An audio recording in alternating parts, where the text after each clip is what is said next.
Video content is changing fast. Over the past 5 years, since TikTok and Reels just blew up the video content, there have been many changes happening in the video landscape. And someone who runs a video production agency who helps business owners grow and sell through YouTube, I decided that you need to hear my 2 cents on that. So I'm gonna share my predictions for the upcoming year so that you can incorporate the freshest of the freshest video content trends into your content strategy. Okay, can we start with the hooks? Have you seen the drama that I did right here when I started the video? Yeah, pretty embarrassing, but this is where the video is going even on YouTube. So when it comes to short form, you probably heard of the hook stacking. It's that thing when you just can't use one normal hook as it was 5 years ago, but now you need to stack the hooks in your content in order to engage people faster. So it can be the visual hook, it can be a written hook, it can be verbal hook. Everybody talks about it, about short form content. And I feel like there was some time when people were running from that short form content that's like clickbaity, too fancy, highly engaging hooks in the beginnings, and some of us millennials feel overwhelmed, and we were escaping that just dopamine bombardment and going to YouTube. We were looking for some calm, chill chit chat with somebody we like, and of course to solve our problems with the search. But unfortunately, you can't just remake human psychology. In our brains, they want to see some novelty, some unusual stimulation that would make us stay on the video and watch more. Like when I look at my retention analytics, you can look with me as well. All the videos that had above typical retention for the intro of the video in particular, they all had some engaging and very weird hook that was not something that you usually see on YouTube. For example, this video about how to film yourself on YouTube. I started showing you a potato. Or, for example, this video where I started with just showing a calendar. And I could have just not shown it, but I realized how much of a power it is to stack the hooks not only in the short form content, as we all know, but also in the long form content. By showing some visual, by showing some action, by just even sitting down in the chair when you start talking. Like, look at this example of the recent video of Dan Kift. There's a lot of work that goes into it, to be honest. I don't really think that all of us have that much time. But there are definitely something that we can do, or our editors can do. For example, Jeff So did a very nice beginning of one of his most popular videos. When speaking about AI for beginners, he showed exactly what you feel, what you do as someone who is overwhelmed and confused about this AI space. We hear all those news flashes about new models coming, new tools coming, and he's basically replicating that feeling in you while you are watching the hook. And only after he starts talking, telling us that emotion that you just felt, I can erase it once and for all with this video. And you are gonna watch till the end because you want this feeling of overwhelm with the eye to go away. I mean, there are a lot of ways to make your hooks more engaging. The simplest one is to incorporate some movement in the beginning of your videos. For example, you can pour a glass of water, or you can, as I said, make some movement, sit down, or appear in the camera like this, or show what you're gonna talk about. For example, do you drink enough water? And then your video is about healthy habits. If you're talking about Facebook ads, you can start with this is your ad account and showing your screen share. So yeah, for some cases, people want you to just sit down and start talking to them. And some of us really love the raw, authentic style. But for the majority, because of the human psychology, this is not enough anymore. We need some visual stimulation to continue watching the video. Like, you know what recently hooked me very much is when I clicked on this video by Yuri van Hofwegen. I spent like 3 minutes realizing whether or not this person is AI. And after some time, I realized that it is. And you know what I did? I clicked off. Tell me if you would do the same. If you notice that some YouTube video is AI generated and like a person is fake, would you click off or would you stay? I noticed that even though we are advancing in AI video generation and especially the human avatar generation, it's still not there yet in order to replace real human connection. And you know what? Even though everybody says that it's gonna get better, it's gonna really replace you, I'm thinking like, I mean, can you replace like little face changes and mimic changes that happen not even every second, but every millisecond of your speech, you know? And yeah, maybe I'm not very progressive, but I just don't believe that it's gonna happen. So this is one of the predictions that I think not many are gonna believe that, but I think that real human connection and when you just sit down and talk to a camera cannot be replaced by anybody, at least not for long, because like for a couple seconds seconds, AI can do a good job replicating you. But then something really gives away that you are not a real person. And you know why it's not something that's gonna help you grow on YouTube? Because it is very hard to hide all those little moments where AI shows itself and it's very clear that it's not you. And you will need real editors, real humans who are gonna cover all those moments with some edits. And this is exactly what Yuri van Hofwegen is doing. They just hired really good editors who are just spending a lot of time hiding the moments when it doesn't really look like a real person. It takes a lot of time, a lot of effort, and is it actually sustainable? So what I see is coming is that more and more people, because they're so progressive, are gonna create content with AI and maybe with AI generated avatars of themselves. But a lot of people are just gonna click off because we crave trust and human connection, and we can't like somebody who's not real. Even though there's this avatar that's the whole Instagram creator and a lot of people are subscribed to it, but are you subscribed to it because you trust this person, like this person, know who they are? Not really. A lot of people subscribe because they are just interested in this AI generated model. Look at these videos. Just an agency decided to cut the costs and maybe get some traction on YouTube. They were trying to create some AI generated videos, but you can't really trust that person. It doesn't show quality. It doesn't show authenticity or any signs of human connection. And this is the first thing that's gonna make you lose your authenticity. I know when you hear that word, you probably also want to vomit because it's such a buzzword everywhere. But let me speak about it for a moment because I see a huge shift happening in the authenticity area in the next year. So we all know Iman Gadzhi, right? And for a long time, a lot of people tried to copy him in terms of editing, like video style, topics. And at that moment when his popularity went through the roof, one of the reasons people really got related to him is that he built this brand on his personal unique style, which is fancy setup, premium branding, everything is sleek, nice, and elite. But for some reason, people to this day copy this editing style, losing all the authenticity that people have left showing up in the camera. Like, I found this video of a fitness coach, and she was given very valuable information, and her personality was really nice and charismatic, but her editing just emulated those glowy, flashy, premium looking style of animations and graphics that it didn't really match her customer avatar. Just copying the editing style that's trending right now is not gonna make your YouTube channel work. You do need uniqueness. And even though I'm all for copying others in terms of thumbnail formats and topics and title formats sometimes, you still need that X factor that will differentiate you from others. And this is where I think this fitness coach did it wrong.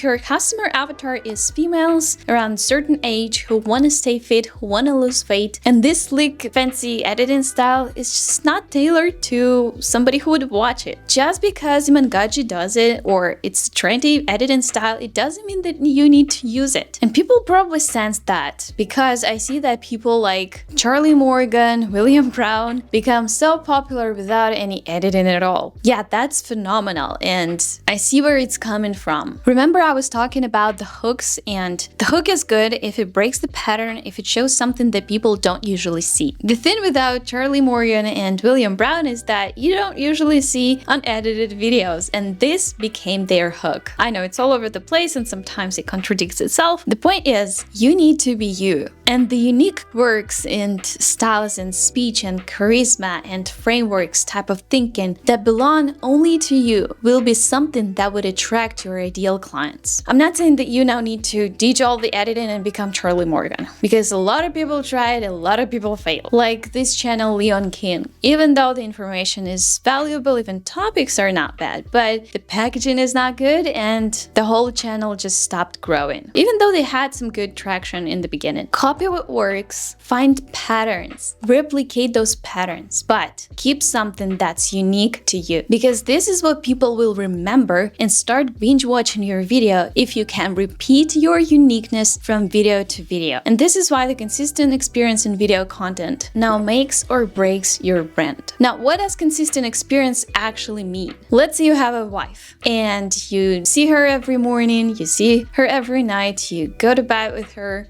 or do anything. You know her, you like her, you trust her. But one day, aliens came and replaced your wife with some other woman that you barely know. He has the same voice that your wife had before, but those aliens came and changed her face, her hair color, her size. Yeah, they did leave the voice that she had, but would that be enough for you to now accept her as your new wife? I doubt that. Is it too weird to make an analogy about aliens stealing somebody's wife? I don't know, leave a comment what you think. But I see so many channels are making the same mistake. And I do this too, to be honest. Suddenly we want to change the format. We want to change the topics. We want to change the strategy. We want to change the thumbnail design. I got caught in this trap too. So me and my clients, we decided to experiment a little bit because one of our previous videos without his face on the thumbnail did well. So we decided to create more of videos of such kind where we don't have his face on the thumbnails. And those videos, even though some of them were popular, they didn't translate to more consistent views on the whole channel overall. So when people usually see something similar on the thumbnail, let's say your face, they can recognize you. So the next video shows your face on the thumbnail, so they are like, okay, I remember watching this video with this person in the video and I liked it, so I'm gonna click on the video with this thumbnail once again because I know that there's gonna be this person in the video. That's why it's important to use consistent face on your thumbnails in your YouTube channel. But not only the thumbnails that should be consistent in your video content. Like you've probably heard of these Instagram accounts that are doing series that are blowing up. For example, Chloe She was creating like 30 lessons for 30 years kind of series, and she grew about 1 million subscribers in 4 months. Like that's phenomenal. And one of the reasons is that she gave people consistent experience with this series. Now the same thing is now starting to work for YouTube. People crave the similar type of content because they can trust it. They know that they would get the same feeling that they were gifted when watching your video last time. Like, you know that you would get like whiteboard or some new framework learned when you watch Charlie Morgan's videos. And you know you would get some bro chit chat about money when you watch Smart Money Bro. Or if you go to Aprilyn Alter's channel, you know that you would get some Netflix quality courses that she's providing. And this is why these channels could consistently grow and scale. Unlike, for example, Dylan Reynolds' channel. Sometimes he's filming those YouTube strategy breakdowns, and sometimes he's giving his own advice. And I think this wouldn't be a problem if he had similar thumbnail design in all of those, but they are so different that you can't really click on the next video because it's basically the first time you see this person. And the high views on some earlier videos do not translate on the new videos because of that exact reason. People don't get that consistent experience. You know why else some business owners cannot grow on YouTube? It's because their content is too technical and too boring. The trend that's coming and that has been always bringing better results on YouTube and on Instagram and everywhere you put video content is something that has always been with us, to be honest. It is stories. It's bringing words to life. Morgan Housel says that the best story always wins. And this is something that many people overlook because you just want to sit down in front of the camera, just tell about what you know and what people should do in order to get results like the ones that you can provide. But the way we present it is so boring, daunting, and unrelatable that a lot of people click off and a lot of people just can't like you or trust you more. Now, what does bringing words to life actually mean? I told about one of the ways to do this is by stories. I see that starter stories are doing super well. For example, watch this one from Nathaniel Beebe. But I didn't start out that way. What I did is I was joined a company in Melbourne. I was doing online marketing sales and I was new to the industry. I was in real estate before that. And then he proceeds with how he succeeded getting clients on LinkedIn. And that's exactly what his offer is. Or this video from Nick Sarayev. Like, who doesn't like a founder story about eating rice and being so broke and becoming so rich? Like, everybody loves it. So do not hesitate to share something like this in your videos. It doesn't have to be your story. It can be your client's story. Like Louisa Joe does a lot of client stories in her videos. It can be your sister's, your brother's story. It doesn't really have to be even a real story. It can be just abstract. Mary and John who started investing when they were teenagers and now they're millionaires, and you can tell this story if you're filming finance videos, for example, and people will relate to it more than if you just tell them, if you invest early, you'll become rich early. You see what I mean? This is why the channels like WOP, which is basically an app that's promoted on YouTube, is growing so fast and booming because because they are telling the stories of their users who have got some insane results with this tool. So what Whop did? Just showed it. Another thing you can do to bring your stories to life is to use analogies. Remember I made an analogy about consistent experience in content with a wife that suddenly got replaced by aliens? Yeah, that's one kind of analogy that you can use in your content. Another way to bring your words to life is to use frameworks. Frameworks are just some unique processes that you put into a visual, a mind map, a diagram that makes people understand better the concepts that you're telling about. For example, this video from Layla did super well on YouTube, and one of the reasons is that she just had a whiteboard showing what exactly she meant by creating systems that help you run your business without you. And these unique frameworks that help people understand more are a wonderful way to not be boring, but to actually provide value in a format that would be clear, understandable, and relatable. You can also use these unique frameworks, stories, metaphors in your thumbnails and titles too. For example, God's Mode Productivity is a metaphor, or when Layla promises to teach a method that every small business owner should know, and when she writes process mapping, this sounds like a unique framework that you've never heard of, and you totally want to click and know what unique method this is. Or you can compare these two videos that are about how to grow a coffee business. Which one do you think got more views? The one who told a story, not the one that's just a boring how-to. There's time and place for how-to videos for sure, and there's time for stories in your thumbnails and titles for sure, but inside the content itself, inside the script that you're writing, concepts that you share when you record, now the boring, dry information is not gonna cut it. Use stories, metaphors, analogies, and frameworks if you want to stand out. And if you want to stand out, you don't even need some fancy camera or an incredibly complicated setup. You can use just your iPhone. And if you want to know how exactly to film on your iPhone to look professional, to build more trust with your audience, watch this video next. And if you just don't know where to start, what video idea to film, I have collected 100 viral video ideas templates. This is not just generic AI generated list. I handpicked after thorough research each of these ideas and put them in the list for you, with examples that you can grab an idea for your thumbnail too, so go ahead and grab this right in the link in the description if you want to make videos with winning ideas right from the get-go. And I see you in the next one. Have the most wonderful day. Goodbye.